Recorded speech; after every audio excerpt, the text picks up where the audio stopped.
Welcome back दोस्तों, मैं हूं आशीष और आप देख रहे हैं ऑनलाइन इंडिया। आज की वीडियो में मैं आपको बताने वाला हूं कि ईबे पे आप कैसे एक सेलर अकाउंट बना सकते हैं और इंटरनेशनली अपने प्रोडक्ट को सेल कर सकते हैं। ईबे पे अकाउंट बनाने के लिए सबसे पहले आपको यहां पे कुछ डॉक्यूमेंट की रिक्वायरमेंट होती है। जैसे यहाँ पे आपको आपका एक क्रेडिट कार्ड चाहिए होता है, उसके अलावा आपको IC सर्टिफिकेट चाहिए होगा और आपको आपका एक GST सर्टिफिकेट भी लेना होगा। चलिए हम यहाँ पे आप देख लेते हैं कि आप किस तरीके से एक ईबे पे अपना एक सेलर अकाउंट बना सकते हैं और इंटरनेशनली अपने प्रोडक्ट को सेल कर सकते हैं। चलिए यहाँ पे आपको सिंपली ईबे पे आ जाना है। उसके बाद में यहाँ पे आपको एक क्रिएट अकाउंट कर लेना है। यहाँ पे हम अपना बिजनेस नेम डाल लेते हैं। उसके बाद में आपको यहाँ पे एक बिजनेस ईमेल आईडी डाल लेनी है। बिजनेस ईमेल आईडी डाल लेने के बाद में यहाँ पे आपको आपका एक पासवर्ड सबमिट कर देना है। जो भी पासवर्ड आप रखना चाहते हैं वो यहाँ पे आप डाल सकते हैं। उसके बाद में यहाँ पे आप नीचे देख सकते हैं, आपको यहाँ पे आपकी जो कंट्री है वो सिलेक्ट कर लेनी है। यहाँ पे हम इंडिया सेलेक्ट कर लेते हैं। आप चाहे भी जिस भी कंट्री से है आप उसे सिलेक्ट कर लीजिएगा। यहाँ पे चलिए कंटिन्यू पे हम क्लिक कर देते हैं। उसके बाद में आपको यहाँ पे आपकी जो ईमेल आईडी है वो वेरीफाई कर लेनी है। OTP यहाँ पे आपकी ईमेल आईडी पे आएगा। सिंपली चलिए हम यहाँ पे वेरीफाई कर लेते हैं। उसके बाद में आपको आपका जो मोबाइल नंबर है, फ़ोन नंबर, आपको वो भी वेरीफाई करना होगा। चलिए हम वो भी वेरीफाई कर लेते हैं। उसके बाद में यहाँ पे आप देख सकते हैं, आपको आपका एक स्टोर का नेम रखना होगा। आप चाहे तो कुछ भी नेम रख सकते हैं, लेकिन अभी हम स्किप कर देते हैं। ईबे खुद से ही जो भी नेम उसके पास अवेलेबल होगा मिलता जुलता, वो नाम हमें यहाँ पे दे देगा। चलिए यहाँ पे अब हमें सेटअप कर लेना है अपने सेलिंग अकाउंट को। सबसे पहले हमें अपना जो अकाउंट है ईबे का, उसे हमें पेयोनियर के साथ कनेक्ट कर लेना है। पेयोनियर वो जिससे हमें अपना जो कस्टमर का पेमेंट है वो हमारे पेयोनियर अकाउंट में मिलेगा। उसके बाद हमें जो पेयोनियर को है वो पेयोनियर प्रोफाइल को ईबे से सिंक कर लेना है और यहाँ पे हमें फाइनेंशियल इन्फॉर्मेशन देनी होगी, जैसे क्रेडिट कार्ड डिटेल, GST और IC सर्टिफिकेट। सबसे पहले यहाँ पे हमें जो फ़ोन नंबर है उसे वापस से वेरीफाई करना होगा। चलिए हम वेरीफाई कर लेते हैं। ओके, वेरीफाई कर लेने के बाद में सिंपली यहाँ पे आप अपने जो पेयोनियर अकाउंट है वहाँ पे आप सिंक हो जाएंगे। यहाँ पे सिंपली कंटिन्यू पे क्लिक कर लेना है और यहाँ पे एक पॉपअप ओपन होगा, जिसमें आपको आपका जो पेयोनियर अकाउंट है उसकी आपको ईमेल आईडी और आपको यहाँ पे पासवर्ड डालना होगा, जिससे आप पेयोनियर पे रिडायरेक्ट हो जाएंगे। चलिए हम यहाँ पे अपनी जो ईमेल आईडी है और पासवर्ड वो यहाँ पे डाल देते हैं। उसके बाद में साइन इन पे क्लिक कर लेना है।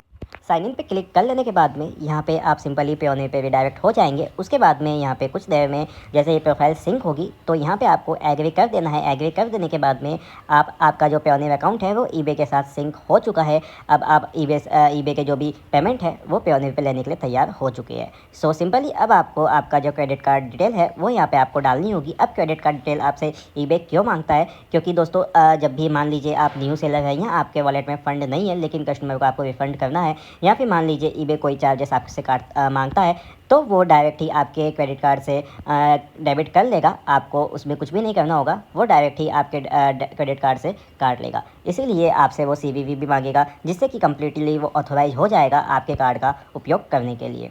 चलिए यहाँ पे हम डिटेल डाल देते हैं। कंप्लीट हमको एड्रेस यहाँ पे डालना होगा और फ़ोन नंबर यहाँ पे अपडेट करना होगा। उसके बाद में आपको यहाँ पे कंटिन्यू पे क्लिक कर देना है। कंटिन्यू पे क्लिक कर देने के बाद में यहाँ पे आपको आपका IC सर्टिफिकेट और आपको यहाँ पे GST रजिस्ट्रेशन भी अपलोड कर लेना है। यहाँ पे आपको PDF भी अपलोड करनी होगी GST और IC सर्टिफिकेट की, और यहाँ पे आपको नंबर भी अपडेट करना होगा। उसके बाद में यहाँ पे सिंपली नीचे आपको कंटिन्यू कर देना है। अगर दोस्तों आपके पास GST या IC नहीं है तो आप किसी भी CA की सहायता से IC और GST बनवा सकते हैं। चलिए कंटिन्यू कर लेते हैं। कंटिन्यू कर लेने के बाद में आपको सबमिट रजिस्ट्रेशन इन्फॉर्मेशन पेज पे ये ले आएंगे। उसके बाद में यहाँ पे आपको कुछ भी नहीं करना, सिंपली आपको जो रजिस्ट्रेशन इन्फॉर्मेशन है वही आपको यहाँ पे डालनी है। सबमिट रिक्वेस्ट पे हम क्लिक कर लेते हैं, क्योंकि यहाँ पे अब हमें ये पेयोनियर के पेज पे रिडायरेक्ट हो जाएंगे। क्योंकि दोस्तों मैं आपको बता दूँ कि पेयोनियर भी आपसे कुछ लीगल इन्फॉर्मेशन मांगता है, जैसे कि आपका IC सर्टिफिकेट, GST सर्टिफिकेट, उसके अलावा बैंक अकाउंट इन्फॉर्मेशन। क्योंकि अगर मान लीजिए आपका न्यू अकाउंट है तो ये आपसे कुछ इन्फॉर्मेशन मांगेगा कि ईबे पे आप क्या सेल करते हैं। उसके बाद में ही ये आपका पेयोनियर अकाउंट एक्टिव होगा। यहाँ पे सिंपली नीचे आप देख सकते हैं, आपको यहाँ पे कंप्लीट वेरिफिकेशन का आपको ऑप्शन मिलेगा। इस पर क्लिक कर देना है। इस पर क्लिक करने के बाद में आपको यहाँ पे पेयोनियर पेज पे आप चले जाएंगे। पेयोनियर के पेज पे जाने के बाद में यहाँ पे आप अपना जो साइन इन कर लीजिएगा। साइन इन कर लेने के बाद में यहाँ पे आप देख सकते हैं वेरिफिकेशन पेज पे यहाँ पे आ गए हैं। यहाँ पे आपसे ओपन आइटम्स में कुछ भी ये मांग सकता है वेरिफिकेशन के लिए, जैसे bank account detail, GST, IC। तो आपको यहाँ पे सिंपल सबमिट कर देना है। चलिए यहाँ पे आप देख सकते हैं ईबे अकाउंट बनकर तैयार हो चुका है। नीचे डोंट शो पे आप क्लिक कर दीजिएगा, जिससे हमें ये पेज वापस दिखाई ना दे। ओके, गेट स्टार्टेड पे हम क्लिक कर देते हैं। दोस्तों अभी ईबे अकाउंट एक्टिव नहीं हुआ है। 2 से 3 दिन में ईबे आपके डॉक्यूमेंट को वेरीफाई करेगा। उसके बाद में ये अकाउंट वेरीफाई हो जाएगा और आप अब ईबे पे सेलिंग करने के लिए तैयार है। ईबे पे आप इंटरनेशनली अब अपने प्रोडक्ट को सेल कर सकते हैं। और उसके अलावा दोस्तों मैं आपको बता दूं कि आने वाली वीडियोज़ में मैं आपको बताऊंगा कि ईबे पे आप कैसे सेल कर सकते हैं, कैसे अपने प्रोडक्ट को लिस्ट कर सकते हैं, उसके अलावा किस तरीके से एडवर्टाइजमेंट आप रन कर सकते हैं, कैसे आप सब्सक्रिप्शन ले सकते हैं, किस तरीके से आप पे आउट ले सकते हैं। तो आपको मैं काफ़ी सारे इसमें वीडियोज़ बनाने वाला हूँ ईबे के ऊपर, तो वीडियो को सब्सक्राइब करना ना भूलें। फिर मिलते हैं अगली नई वीडियो के